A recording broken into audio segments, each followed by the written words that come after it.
بسم اللہ الرحمن الرحیم۔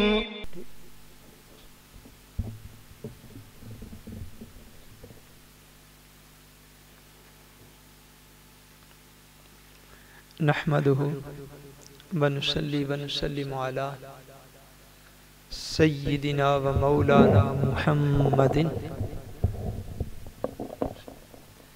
رسوله النبي الأمين المكين الحنين الكريم الرؤوف الرحيم.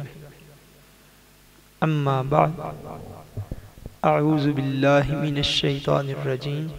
بسم الله الرحمن الرحيم.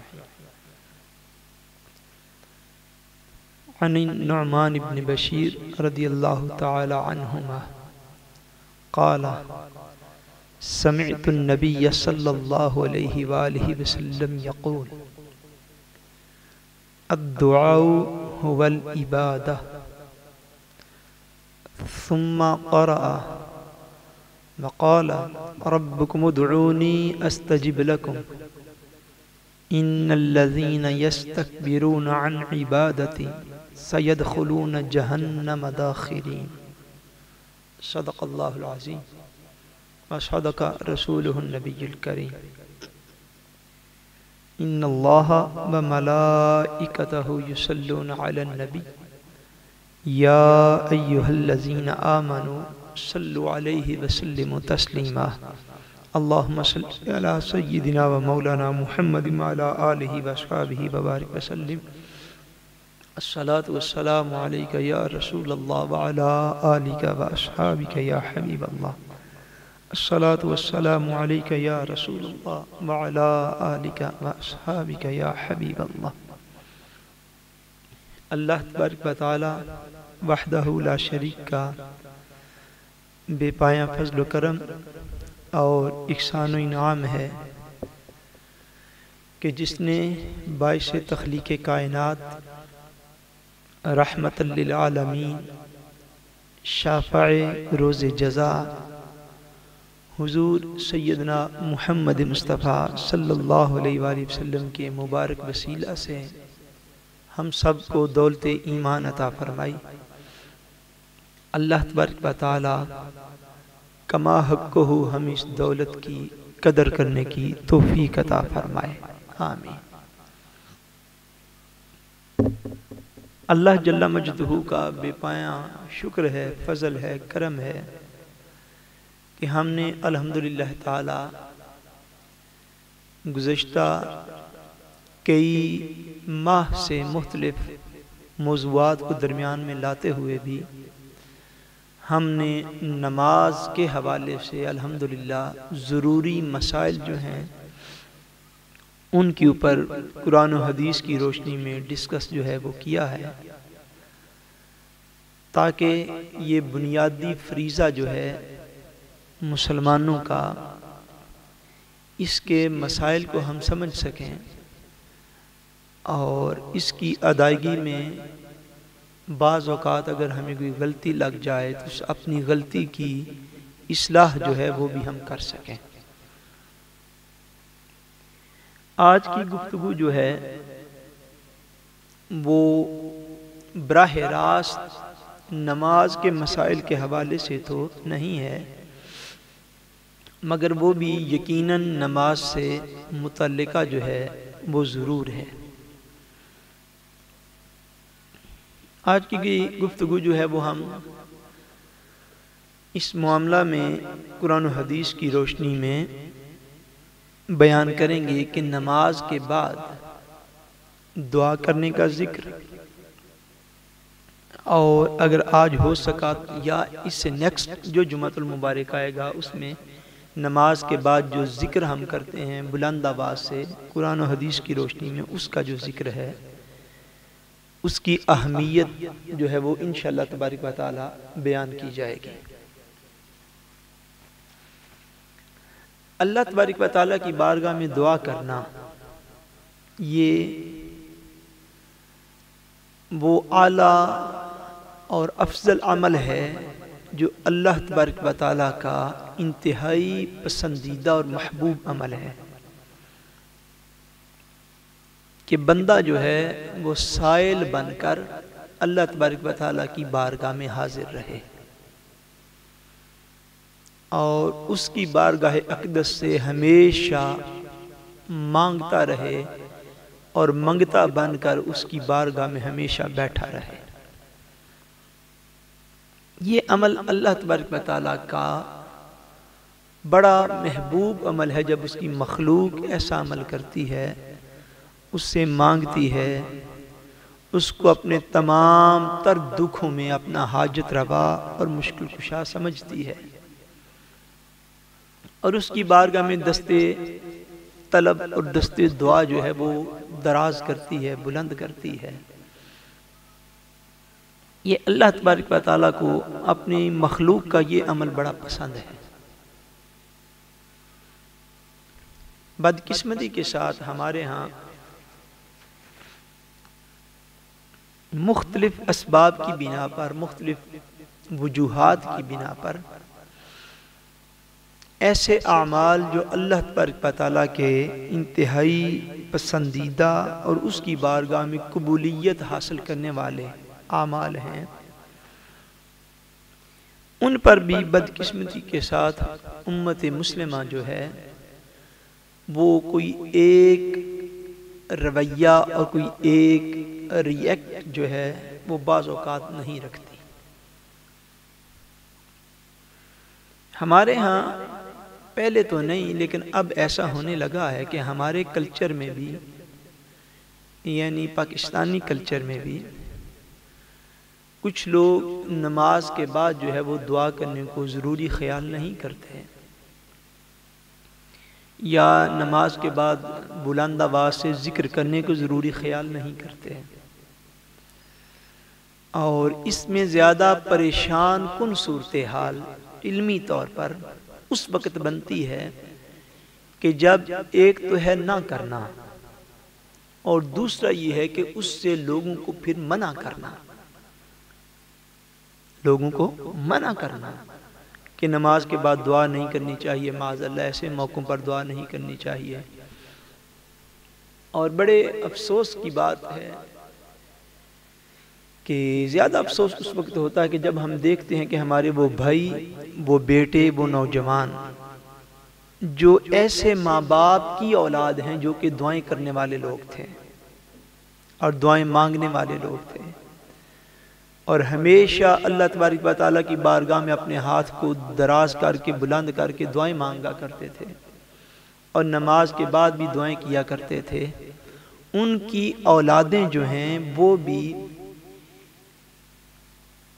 پتہ نہیں کس بنا پر، یا دین کی درست انفارمیشن نہ پہنچنے کی بنا پر، وہ لوگ بھی جو ہیں وہ دعائیں مانگنا جو ہے ان میں سے کچھ لوگ چھوڑ گئے۔ چونکہ یہ نماز کے ساتھ بالکل متعلقہ جو ہے یہ مسئلہ ہے، اس لیے میں نے ضروری سمجھا کہ آج کی گفتگو میں اس بات کو نبی کریم صلی اللہ علیہ وسلم کے عمل مبارک کی روشنی میں بیان کر دیا جائے، تاکہ سننے والوں کو آج یا بعد میں اس بات کی اطلاع ہوتی رہے کہ یہ عمل جو ہے اللہ تبارک و تعالیٰ کی بارگاہ میں دعا مانگنے کا، اللہ کی بارگاہ میں جھکنے کا، اس کے حضور التجائیں کرنے کا، یہ عمل جو ہے اس سے کسی بھی صورت امت مسلمہ کو روکنا یہ اسلام کی کوئی خدمت نہیں ہے، بلکہ وہ شاعر اقبال نے کیا خوب کہا تھا کہ یہ فاقہ کش جو موت سے ڈرتا نہیں ذرا، روح محمد اس کے بدن سے نکال دو، اور فکر عرب کو دے کے فرنگی تخیلات، اسلام کو حجاز و یمن سے نکال دو۔ یعنی اگر مسلمان اپنے رب سے بھی نہیں مانگے گا تو کس سے مانگے گا؟ اور کیا اللہ تبارک و تعالیٰ سے مانگنے پر بھی معاذ اللہ کوئی وقت کی قید ہے کہ اس وقت مانگا جائے، اس وقت نہ مانگا جائے، یہ وقت ایسا اس وقت مانگو، یہ وقت ایسے اس وقت نہ مانگو؟ ایسی کوئی قید، یہ دین کے اصول رکھ لیں، یہ ہمیشہ ذہن میں رکھ لیں کہ جس چیز کو اللہ تبارک و تعالیٰ نے اور اس کے پیارے رسول صلی اللہ علیہ وسلم نے جس چیز سے منع نہیں فرمایا،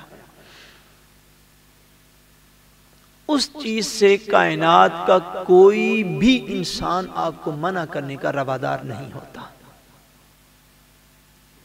اور فقہ کا یہ ایک مسلمہ اصول ہے کہ اشیاء جو ہیں اپنی اصل میں مباح اور جائز ہوتی ہیں. یعنی ہر چیز جو ہے اپنی اوریجن میں اپنی اصل میں جائز ہوتی ہے، اور جتنی دیر تک اس کے اوپر کوئی دینی شرعی حکم جو ہے وہ وارد نہیں ہو جاتا، جتنی دیر تک رسول کریم صلی اللہ علیہ وسلم اس سے منع نہیں فرما دیتے، اتنی دیر تک وہ چیز جو ہے وہ جائز ہی رہتی ہے.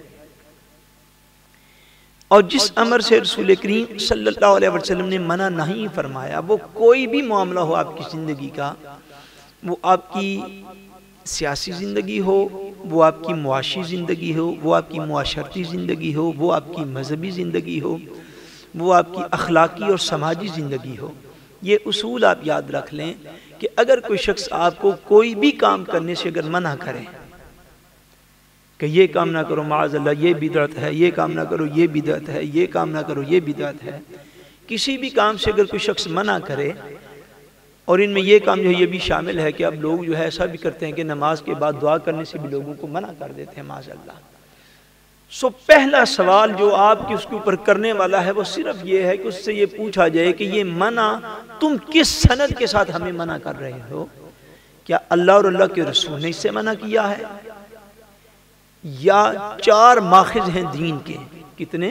4 ماخذ ہیں، قرآن پاک، حدیث پاک، اجماع امت اور قیاس. یا وہ لوگ جنہوں نے قرآن و حدیث کو بڑی گہرائی کے ساتھ پڑھا ہے، ان عظیم ائمہ میں سے کسی نے منع کیا ہے، پھر بھی حکم جو ہے وہ ثابت ہو جائے گا. قیاس بھی صاف ظاہر فقہا جو ہے وہی قیاس کر سکتے ہیں، ہم تو قیاس دین کا نہیں کر سکتے، کیونکہ ہمارے پاس دینی علم کا وہ لیول ہی موجود نہیں ہے.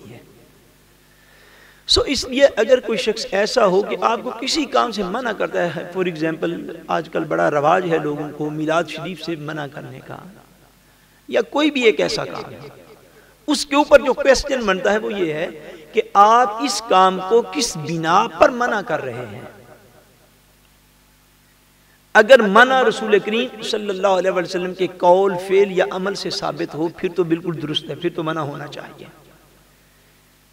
اور اگر وہاں پہ آقا نامدار صلی اللہ علیہ وسلم کے قول، فعل یا آپ کی تقریر یعنی تائید سے اگر منع ثابت نہیں ہوتی، پھر دنیا میں کوئی شخص داڑھی چھوٹی رکھے یا بڑی رکھے، جبہ پہنے یا پینٹ شرٹ پہنے، امامہ شریف باندھے یا ٹوپی پہنے، تہجد گزار ہو یا بے نمازی ہو، کوئی بھی شخص اس کام سے کسی کو منع کرنے کا اختیار نہیں رکھتا. یاد رکھیں، وہ منع نہیں کر سکتا.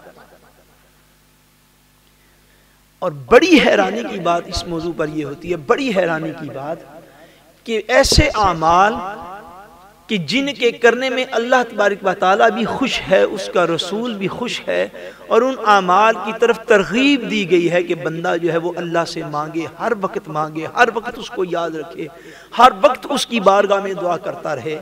آپ اس کی جامعیت کو اس بات سے سمجھیں کہ اسلام کے اندر نماز کے بعد دعا کرنا یا نماز کے بعد اللہ تبارک و تعالیٰ کا بلند آواز سے ذکر کرنا، یہ تو انتہائی اعلیٰ عرف اور انتہائی عظمت کی بات ہے.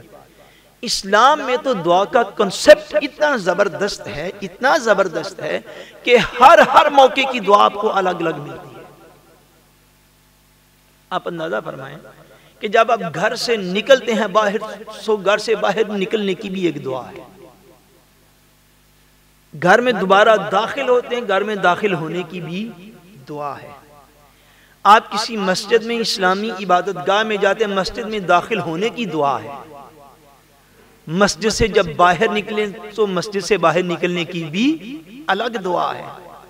اسی طرح آپ کھانا شروع کرتے ہیں، کھانا شروع کرنے کی دعا ہے. کھانا ختم کرتے ہیں تو کھانا ختم کرنے کی دعا ہے. آپ نیا لباس پہنتے ہیں، نیا لباس پہننے کی دعا ہے. آپ آئینے کے سامنے کھڑے ہو کے اپنی صورت دیکھتے ہیں، آئینہ دیکھنے کی دعا ہے. یعنی اسلام کی اس جامعیت کو آپ کہاں تک لے کر جائیں گے، کہاں تک لے کر جائیں گے، حتیٰ کہ اگر انسان بیت الخلاء میں جائے تو بیت الخلاء میں جانے سے پہلے جانے کی الگ دعا ہے، باہر نکل کے مانگنے کی الگ دعا ہے. یعنی اس حد تک اللہ اور اللہ کا رسول یہ چاہتا ہے کہ جس نے دار اسلام کے اندر جو بندہ داخل ہو گیا ہے اس کی زندگی کا کوئی ایک لمحہ بھی ایسا نہ ہو کہ وہ اللہ کو یاد نہ کرے. وہ ہر صورت میں اللہ تبارک و تعالیٰ کو یاد کرنے والا. جب وہ کثرت کے ساتھ اللہ تبارک و تعالیٰ کا نام لے گا، کثرت کے ساتھ اللہ تبارک و تعالیٰ کو یاد کرے گا، اس کا جو لازمی نتیجہ یہ نکلے گا کہ جن کاموں سے اللہ تبارک و تعالیٰ نے منع فرمایا ہے وہ ان کاموں کی طرف کم سے کم رغبت کرے گا. اب کہاں پر ایسا کنسپٹ جو ہے دین ایسا کنسپٹ دیتا ہو کہ آپ کے ایک ایک لمحے کی، اب آپ یقین کر لیں کہ میں نے خیال میں 10-12 ایگزامپلز جو ہیں وہ تو احادیث سے میں نے عرض کر دی ہیں، درجنوں ایگزامپلز دی جا سکتی ہیں. آپ بلندی کی طرف جا رہے ہوں اس سے سنت میں الگ دعا ثابت ہے، آپ نیچے کی طرف اترے ہوں تو الگ دعا اور الگ ذکر جو ہے وہ ثابت ہے. کوئی ایک لمحہ بھی ایسا نہیں گزرتا مسلمان کا نبی کریم صلی اللہ علیہ وسلم کی سیرت پاک کی روشنی میں کہ بندہ کسی وقت اللہ تبارک و تعالیٰ کی بارگاہ میں دعا نہ کرے. بڑی حیرانی کی بات ہے، یقین جانے بڑی علمی طور پر حیرانی کی بات ہے کہ اس بندہ مومن کو کہ جو مسجد میں آتے جاتے تو دعا کرے، وہ آئینے کے سامنے کھڑے ہو کے دعا کرے، وہ لباس پہنتے ہوئے دعا کرے، وہ گھر سے آتے جاتے ہوئے دعا کرے، سواری پہ بیٹھے ہوئے دعا کرے، سواری سے اترتے ہوئے پھر الگ سے دعا کرے. ہر وقت جس کو دعا سکھائی گئی اس بندہ مومن کو یہ تلقین کر دی جائے کہ تو نماز کے بعد معاذ اللہ دعا نہ کیا کر. اور لوگ نماز پڑھ کے بغیر نماز دعا کیے ہوئے اٹھ کے تو واپس بھاگ کے چلے جائیں، اور ذکر الہی کی باری ہو تو زبانوں کو سی کے بیٹھ جائیں کہ یہ تو نہیں معاذ اللہ کرنا چاہیے. ایسی کیفیت میں بہت ضروری ہے، اس لیے میں نے نماز کے مسائل کے ساتھ جو ہے صاحبزادہ السلام علیکم رحمۃ اللہ پر نماز تو کمپلیٹ ہو جاتی ہے، لیکن یہ چونکہ معن نماز کے فوراً بعد کیے جانے والے ہمارے اعمال ہیں، افعال ہیں، اس لیے میں نے چاہا کہ قرآن و حدیث کی روشنی میں اس کا مختصر سا بیان جو ہے وہ ہو جائے. ادروائز یہ بہت لمبا موضوع ہے دعا کا. دعا کس طرح مانگنی چاہیے، دعا کے آداب کیا ہیں، یہ اتنا طویل موضوع ہے، اتنا لمبا موضوع ہے کہ آپ یقین کر لیں کہ اس کو 1-2 نشستوں میں بیان بھی نہیں کیا جا سکتا. لیکن میں اس کو صرف خاص کر کے نماز کے بعد جو دعا ہے اس کے متعلق نبی کریم صلی اللہ علیہ وسلم کے فرمان جو ہیں، اور عام طور پر دعا کے حوالے سے وہ جو ہے وہ میں عرض کرتا ہوں کہ دعا کے متعلق حضور نبی کریم صلی اللہ علیہ وسلم نے ایک دفعہ ارشاد فرمایا جو حدیث پاک ہم نے خطبہ میں پڑھی. حضرت نعمان بن بشیر رضی اللہ تعالی عنہما آپ بیان فرماتے ہیں کہ میں نے خود حضور نبی کریم صلی اللہ علیہ وسلم سے سنا، آپ نے فرمایا الدعاء هو العبادہ. حضور نے فرمایا کہ دعا کرنا یہ عبادت ہے. دعا کرنا کیا ہے؟ عبادت ہے. ثم قرأ، کہتے ہیں پھر حضور صلی اللہ علیہ وسلم نے بطور دلیل اس پر قرآن مجید کی خود ہی ایک آیت مبارکہ پڑھی، فرمایا ربکم ادعونی استجب لکم. اللہ تبارک و تعالی حضور نے فرمایا، اللہ پاک خود ارشاد فرماتا ہے کہ تم اپنے رب کی بارگاہ میں دعا کرو، اللہ تبارک و تعالی اسے ضرور قبول فرمائے گا. ان الذین یستکبرون عن عبادتی سیدخلون جہنم داخرین. فرمایا جو لوگ میری عبادت کرنے سے تکبر کرتے ہیں، اس مقام پر یعنی حضور نے اس مقام پر عبادت سے مراد دعا کو لیا، اس لیے تو حضور نے بطور دلیل یہ آیت پاک پڑھی. فرمایا اللہ پاک فرماتے کہ جو میری عبادت سے تکبر کرنے والے لوگ ہیں وہ عنقریب ذلیل ہو کر دوزخ میں داخل کیے جائیں گے. اس لیے فرما دیا کہ دعا جو ہے اٹ سیلف دعا ایک عبادت ہے. اللہ تبارک و تعالیٰ کی بارگاہ میں دعا جو ہے اس کو زیادہ سے زیادہ جو ہے وہ کیا جائے. حضور نبی کریم رؤوف الرحیم صلی اللہ علیہ وسلم کو اللہ تبارک و تعالیٰ نے خود، ایک حدیث پاک میں آتا ہے کہ اللہ تبارک و تعالیٰ نے خود نبی کریم صلی اللہ علیہ وسلم کو حکم دیا کہ اے میرے پیارے حبیب صلی اللہ علیہ وسلم،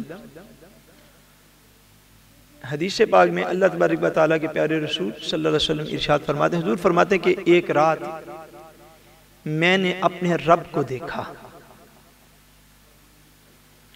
کیا کیا بولی؟ میں نے اپنے میں نے اپنے رب کو دیکھا. یا رسول اللہ کیسے دیکھا؟ فرمایا ان ابن عباس رضی اللہ تعالی عنہ قال رسول اللہ صلی اللہ علیہ وسلم اتانی لیلۃ ربی تبارک و تعالی فی احسن صورہ. حضور ارشاد فرماتے ہیں کہ میں نے ایک رات، آج کی رات، اپنے رب کو دیکھا. یا رسول اللہ کیسے دیکھا؟ فرمایا میں نے اپنے رب کو دیکھا فی احسن صورہ، میں نے اپنے رب کو بڑی حسین صورت میں دیکھا، بڑی حسین صورت میں دیکھا. فقال، یہ بڑی طویل حدیث پاک ہے، ہم صرف اپنے موضوع کے عنوان سے جو ہے وہ جملہ آپ کو عرض کر دیتا ہوں. فقال، کہتے ہیں تاجدار کائنات صلی اللہ علیہ وسلم کہ میرے رب نے مجھے کہا یا محمد، اے محمد صلی اللہ علیہ وسلم، اذا صلیت فقل اللہم انی اسألک فعل الخیرات وترک المنکرات وحب المساکین. آگے دعا ہے. فرماتے ہیں تاجدار کائنات صلی اللہ علیہ وسلم کہ مجھے اللہ تبارک و تعالیٰ کا رات کو دیدار ہوا، میں نے اپنے رب کو بڑی اچھی خوبصورت صورت میں دیکھا. تو میرے رب نے مجھ سے فرمایا کہ اے محمد صلی اللہ علیہ وسلم اذا صلیت فقل. یہ استدلال ہے، اس کے آگے دعا ہے. فرمایا کہ میرے رب نے فرمایا کہ اے میرے پیارے نبی صلی اللہ علیہ وسلم جب آپ نماز پڑھ چکے تو نماز کے بعد اللہ کے حضور یہ دعا جو ہے یہ دعا مانگو. اب بات سمجھ گئے؟ فرمایا کہ اللہ تبارک و تعالیٰ نے مجھے خود ارشاد فرمایا کہ اے محمد صلی اللہ علیہ وسلم اذا صلیت، جب بھی آپ نماز پڑھیں تو نماز کے بعد آپ اللہ کے حضور دعا کریں اللہم انی اسألک فعل الخیرات، یا اللہ میں تجھ سے سوال کرتا ہوں، میں تجھ سے مانگتا ہوں مجھے نیکی کی توفیق عطا فرما، وترک المنکرات، اور جو منکرات ہیں ان سے مجھے بچنے کی، ان کو چھوڑ دینے کی توفیق عطا فرما، وحب المساکین، اور مجھے غریبوں کی محبت عطا فرما. یعنی حضور صلی اللہ علیہ وسلم کو خود اللہ تبارک و تعالیٰ نے نماز کے بعد دعا کرنے کا حکم جو ہے وہ بھی ارشاد فرمایا. اور نبی کریم رؤوف الرحیم صلی اللہ علیہ وآلہ وسلم نے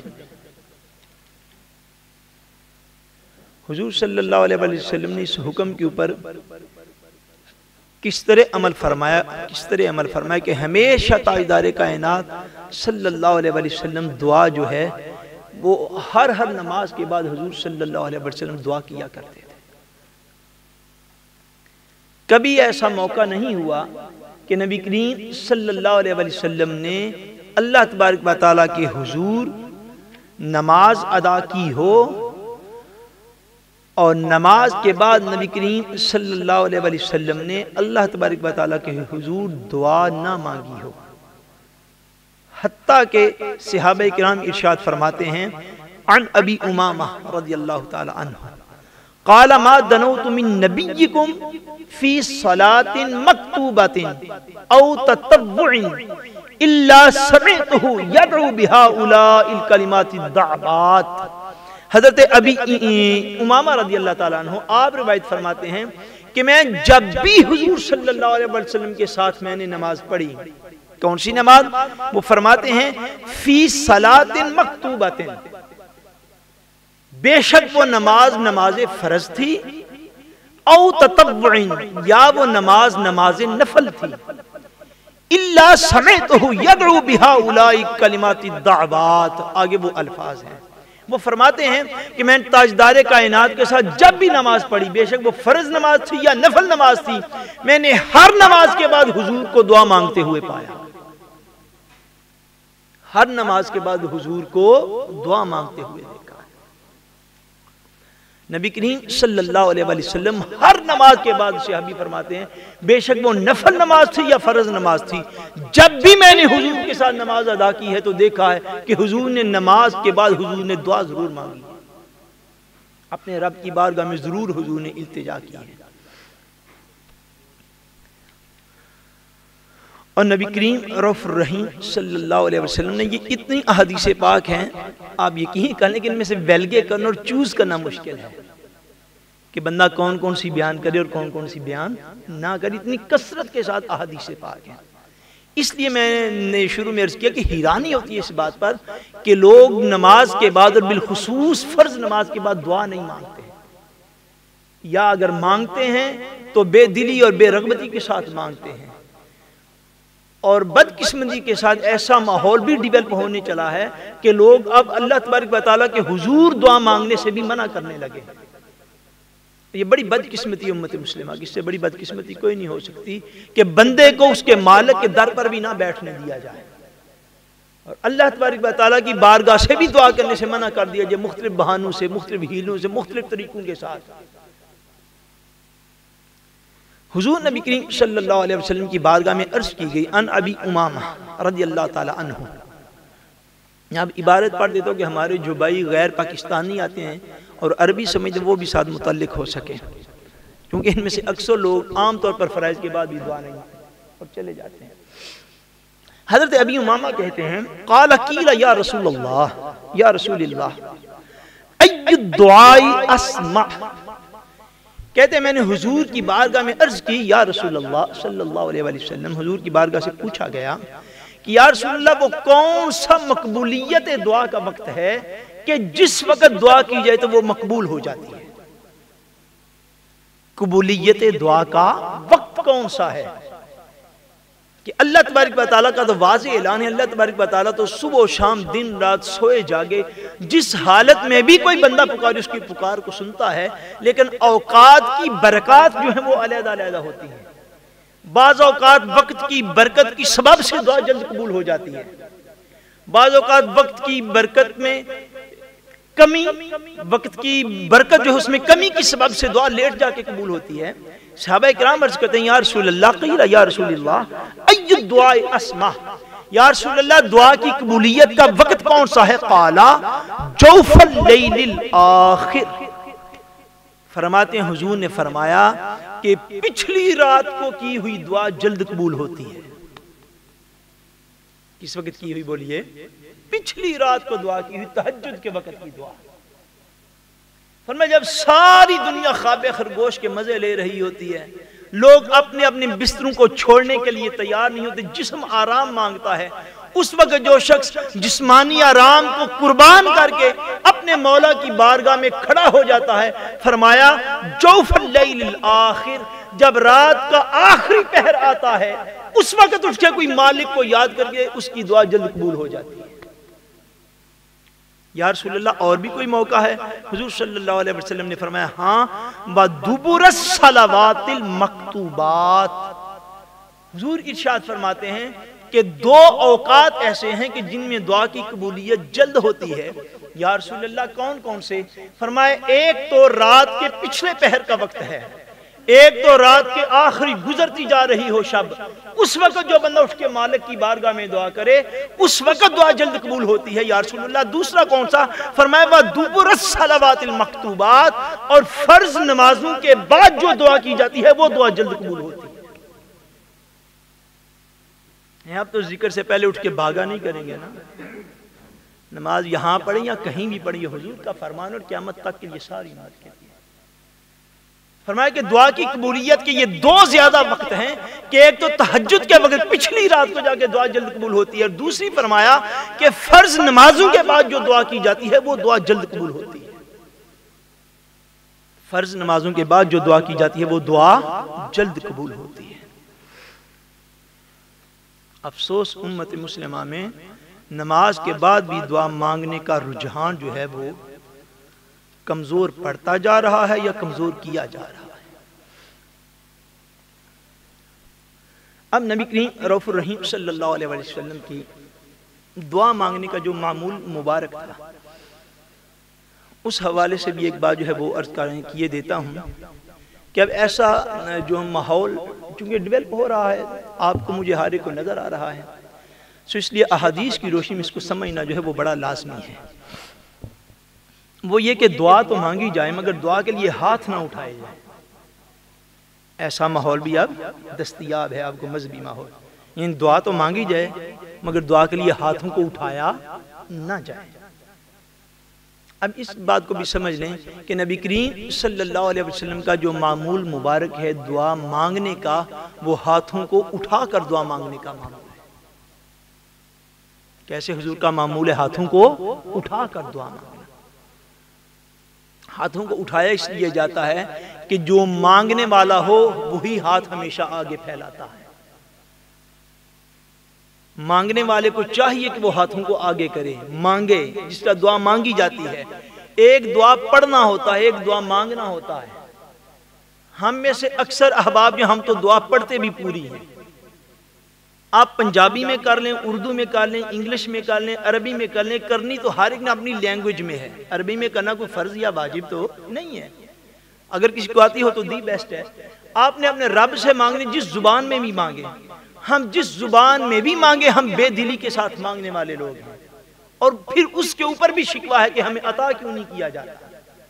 نبی کریم صلی اللہ علیہ وسلم نے جب بھی دعا کی، حضور نے خاص اہتمام کے ساتھ دعا فرمائی، اور خاص طور پر نمازوں کے بعد حضور صلی اللہ علیہ وسلم جب دعا کرتے تھے تو حضور دعا کے لیے اپنے دستے مبارک اٹھا لیا کرتے تھے۔ اور احادیث پاک میں، یہ میرے سامنے ساری احادیث پاک ہیں، کہ حضور صلی اللہ علیہ وسلم اکثر جب دعا فرماتے سو دعا فرماتے وقت حضور کے دستے مبارک جو ہیں حضور کے سینہ اقدس تک اٹھے ہوتے تھے۔ سینہ اقدس تک اٹھے ہوتے تھے، سینہ مبارک تک اٹھے ہوتے، اور بعض اوقات دعا میں اتنی محویت ہو جاتی، اتنا استغراق ہو جاتا، حضور اپنے مولا کی بارگاہ میں اتنے مستغرق ہو کے حضور دعا مانگتے کہ دعا مانگتے مانگتے حضور کے ہاتھ یوں بلند ہو جاتے، یوں بلند ہوتے، صحابہ اکرام کہتے اتنے بلند ہو جاتے حتیٰ کہ حضور کے بغل مبارک جو ہیں ان کی سفیدی ہمیں نظر آ جایا کرتی۔ قمیض جبہ مبارک کے اندر سے صحابہ کہتے ہیں کہ بغل مبارک کی سفیدی بھی نظر آ جایا کرتی، یعنی محویت کتنی ہو جاتی حضور کی دعا کے اندر۔ اتنا زیادہ حضور صلی اللہ علیہ وسلم اللہ تبارک و تعالیٰ کی بارگاہ میں جب دعا کرتے تو اتنی محویت ہو جاتی، اتنی محویت کہ دستے مبارک یوں بلند ہوتے کہ حضور کے بغل مبارک کی سفیدی صحابہ اکرام کہتے ہیں ہمیں نظر آ جایا کرتی۔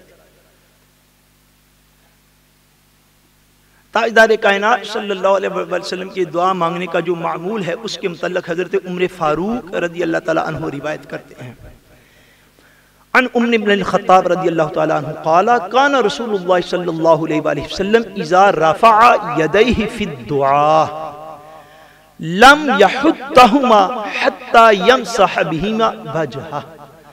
وہ کہتے ہیں حضور نبی کریم صلی اللہ علیہ وسلم جب دعا کے لیے ہاتھ اٹھا لیا کرتے تو پھر دعا کو ختم کیسے کرتے تھے؟ فرماتے حضور جب دعا کے لیے ہاتھ اٹھا لیا کرتے تو اس وقت تک تاجدار کائنات لم یحطہما حتی یمسح بہما وجہہ، حضور اس وقت تک دعا سے ہاتھ نیچے نہ کرتے جب تک اپنے ہاتھوں کو اپنے چہرے اقدس پر مل نہ لیا کرتے۔ یہ دعا کو ختم کرنے کا یہ سنت طریقہ ہے کہ دعا کو جب کیا جائے تو عام طور پر حضور اپنے سینے اقدس تک ہاتھوں کو اٹھاتے تھے، اور جب دعا کو ختم کیا جائے تو پھر اپنے دعا والے ہاتھوں کو اپنے چہروں کے اوپر مل لیا جائے۔ یہ حضور صلی اللہ علیہ وسلم کا طریقہ ہے دعا مانگنے کا۔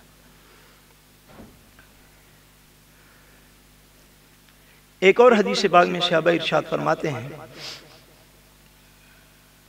جس سے میں نے پہلے ایک حدیث پاک عرض کی، عن الاسود العامری عن ابیہ رضی اللہ تعالی عنہ، حضرت اسود عامری جو ہیں وہ اپنے ابا جان رضی اللہ تعالی عنہ سے روایت کرتے ہیں جو صحابی رسول ہیں۔ وہ کہتے ہیں قال صلیت مع رسول اللہ صلی اللہ علیہ وآلہ وسلم الفجر، فرماتے ہیں حضور نبی کریم صلی اللہ علیہ وسلم کے ساتھ ایک دن میں نے نماز فجر پڑھی۔ کون سی نماز بولیے؟ فجر کی نماز۔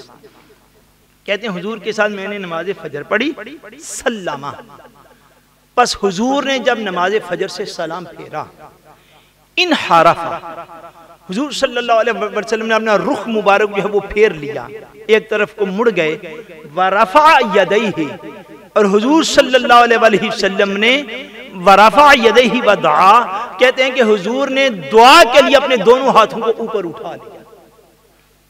یعنی ایک دعا کا یہ طریقہ ہے کہ دعا کو پڑھ دیا جائے، ویسے ہاتھوں کو اٹھایا نہ جائے، ایک تو یہ بھی طریقہ ہے، لیکن طریقہ مصطفی جو ہے، طریقہ مسنون جو ہے کہ تاجدار کائنات صلی اللہ علیہ وسلم نے جب دعا مانگی ہے تو مولا کی بارگاہ میں اپنے ہاتھوں کو اٹھایا بھی ہے، ہاتھوں کو اٹھایا بھی ہے، اور نبی کریم صلی اللہ علیہ وسلم نے ہاتھوں کو اٹھا کر پھر جب دعا کو ختم کیا ہے تو حضور نے ہاتھوں کو اپنے چہرے کے اوپر ملا دیا، اور یہی سنت طریقہ ہے۔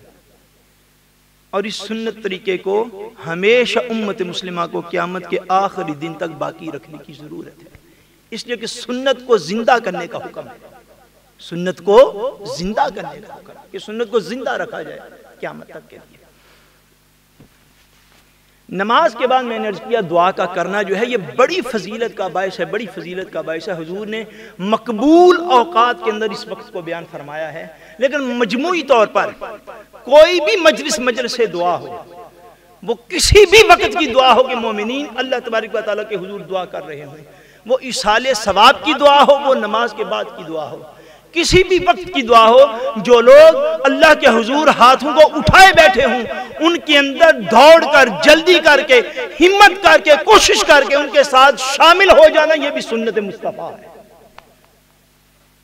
حضرت انس بن مالک کہتے ہیں رضی اللہ تعالیٰ عنہ قال خرجت مع رسول اللہ صلی اللہ علیہ وسلم من البیت الى المسجد۔ حضرت انس بن مالک کہتے ہیں کہ میں ایک دن نبی کریم صلی اللہ علیہ وسلم کے ساتھ گھر سے مسجد کی طرف آیا، حضور کے ساتھ نکلا، ہم گھر سے مسجد کی طرف آئے، وقوم فی المسجد، فرماتے ہیں کہ مسجد میں آلریڈی کچھ صحابہ کرام جو ہیں وہ پہلے سے موجود تھے، لوگ مسجد کے اندر موجود تھے، رافعی ایدیہم یدعون اللہ۔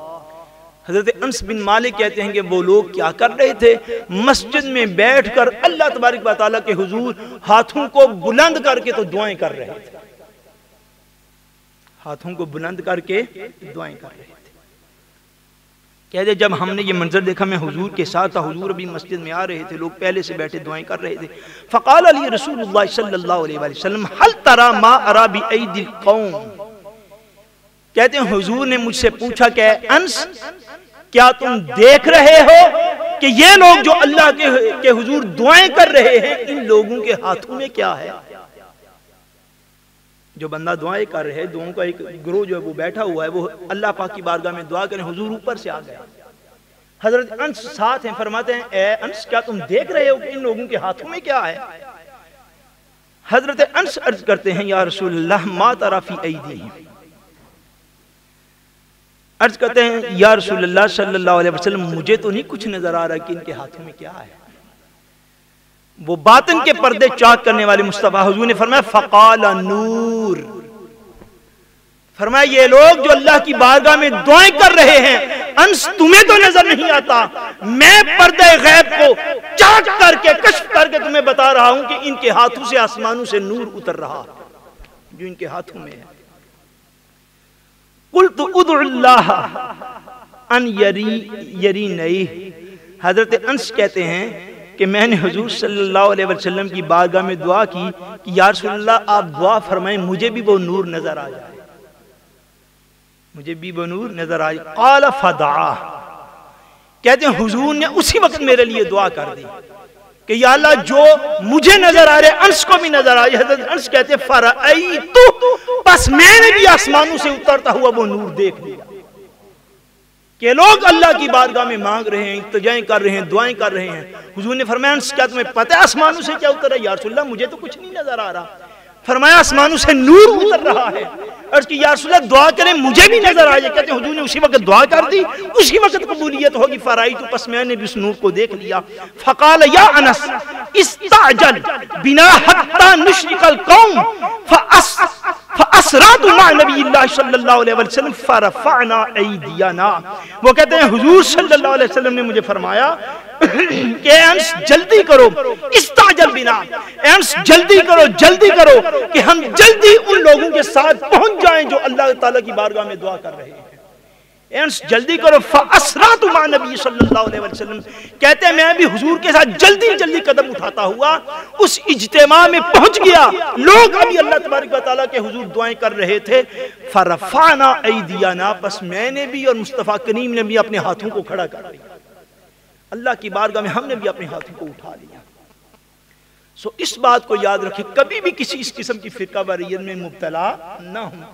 جس بھی موقع پر کوئی شخص اللہ تبارک و تعالیٰ کے حضور دعا کر رہا ہے، اللہ تبارک و تعالیٰ سے مانگ رہا ہے، وہ نماز سے پہلے مانگے یا نماز کے بعد مانگے، اذان سے پہلے مانگے یا اذان کے بعد مانگے، وہ کسی کی فاتحہ کی دعا ہو یا کسے باشد کسی بھی قسم کی کوئی دعا ہو، جو شخص اللہ تبارک و تعالیٰ کے حضور دعا کر رہا ہے، حضور فرما رہے ہیں کہ اللہ کے حضور مانگنے والوں پر آسمان سے نور اتر رہا ہوتا ہے۔ سو اگر کوئی دعا کی مجلس دیکھو تو دوڑ کر اس مجلس کے اندر شامل ہونے کی کوشش کرو، کیونکہ وہ مجلس ایسی ہے جس پر اللہ تبارک و تعالیٰ کی طرف سے عنایات کا نور ہوتا ہے، اللہ تبارک و تعالیٰ کی طرف سے کرم کا، رحمت کا نور ہوتا ہے۔ اور حضور نے اپنے عمل سے یہ ثابت فرما دیا کہ حضور نے ایسی مجلس دیکھی، ایسا اجتماع دیکھا جس میں لوگ دعا کر رہے تھے، تو حضور نے فرمایا کہ انس جلدی کرو، ہم بھی جا کے دعا کی مجلس میں شریک ہوتے ہیں۔ سو اس بات کو یاد رکھیں، حضور نبی کریم صلی اللہ علیہ وسلم کا فرمان، جس طرح میں نے شروع میں عرض کیا کہ حضور سے پوچھا گیا یا رسول اللہ کون سے اوقات ایسے جن میں دعا جلدی قبول ہوتی ہے؟ فرمایا ایک پچھلی رات کا وقت ہے اور ایک فرض نمازوں کے بعد کا وقت ہے، ایک فرض نمازوں کے بعد کا وقت ہے۔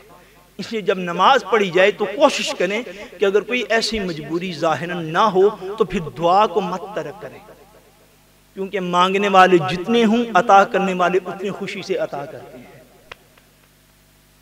بعض اوقات مانگنے والوں میں کوئی مانگنے والا ایسا ہوتا ہے کہ اس کے مانگنے کی برکت سے باقی سب کی بھی سنی جاتی ہے۔ اللہ تبارک و تعالی ہم سب کو اپنی بارگاہ کا ہمیشہ منگتا بنا کے رکھے، اور ہر موقع پر ہمیں اپنی بارگاہ سے ہمیشہ مانگنے کی توفیق عطا فرماتا رہے۔ ہم سب کا خاتمہ بالایمان فرمائے، وما علینا الا البلاغ المبین۔